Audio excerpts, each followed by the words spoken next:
The biggest challenge is that there's just so much noise. It's like, have you ever had someone in your home, maybe it's your wife or maybe it's a friend or whatever, just play a really bad song too often? You just play a song and just think, oh, turn that off. And after a while, it's been on for so long that you become immune to it. Like it's just there and it's still on. It's there in the back of your mind and you didn't manage to turn it off. So the noise that I describe in life, whether it's your parents' expectations, whether it's society's expectations, whether it's your partner's expectations, all of those are like noise in the background. And that noise drowns out your ability to understand the mind and the intelligence. That's one of the biggest trip-ups. I gave a presentation called Build a Life, Not a Resume. It's also one of my popular videos. But the research that I was doing was around the most common resume lies. The truth is, over 40 to 50% of us lie on our resumes. And I started to dig deeper and I was looking at, a lot of people lie about their dates of employment. So instead of 3 days, it's now 3 months, whatever it may be. Now, I dug deeper and I wanted to meet some of these people and speak to people. And so I spoke to people who lie on their resumes. And we know that at least 40 to 50% tell us they do. The thing is, no one was proud of that. No one was like, yeah, I know I'm gonna get. Really what it came down to is we're really insecure about our own abilities. Really what it came down to is we're not confident about what we have to offer. What it came down to is a lack of self-awareness. What it came down to is a lack of understanding. What am I good at? What am I passionate about? What am I bringing to the table? That's what people were really worried about. They were worried about the job, but when you dug beneath the surface, the real behavioral trait that was coming out was insecurity and being unconfident about one's potential. That tells us a lot. That indicates a lot about human behavior and human nature. That the noise from outside makes us want to fit into a container. And that stops us from differentiating between what is my mind saying and what is my intelligence saying. And what happens is that noise becomes your voice. So that noise becomes what you think is what you're saying. System one is your initial response to anything that happens. It's a stop that I can't really say. So if you say something I don't like, my system one naturally would be a face that I pull that I'm like, I don't agree with that. That's the understanding of what system one is. It's your initial default reaction in the moment.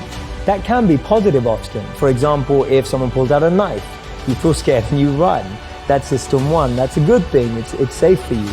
But also system one is someone says something that hurts your ego and you start defending yourself immediately. That's a negative of system one. That we would refer to as the mind. It's built up of conditioning. Those responses are conditioned. Those default elements are all there because of habit and continuous practice. The system two is more like the intelligence. What I would say is more like the parent. If you can consider system one to be more like a child, system two is more like a parent. It looks more at the long term. It looks more at the bigger picture. It processes that default reaction through a set of checking and metrics to decide whether that's true. The child is the one that wants everything right away, impatient, quickly responding, straight away reacting when it doesn't get what it wants. The intelligent parent, a good one, knows what the child wants and needs and what's better for it in the long term. Just starting there and being able to reflect and observe the different voices inside of us is a great place to start your self-awareness. Because the biggest challenge is that most of us don't know what we're listening to. And most of us don't even know that there are more than one voice inside of us. Just getting over that line is a huge win. Because now at least you're trying to differentiate in what you're hearing. And that's going to help you make better decisions in the future. So how do I find my passion? My simple model, which is the Dharma model. Dharma means eternal duty in the Vedic tradition. It's very similar to what ikigai is being spoken about today, which is a Japanese version of reason for being. Why do we live? Where is meaning coming from? And it talks about an intersect of 4 areas. What am I good at? What do I love? What does the world need? And how do I get paid for it?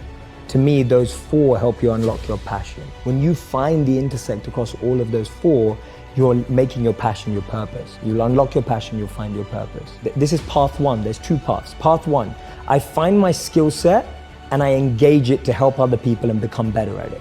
So I'm becoming better at what I'm good at and I'm using it to help other people. Because I'm aware of what I'm quite good at and I know what knowledge I have, what skills I have. I have some self-awareness.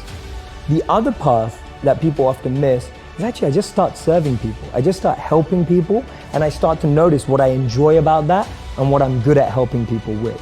So that's Gandhi's part. Gandhi said that you find yourself when you lose yourself in the service of others.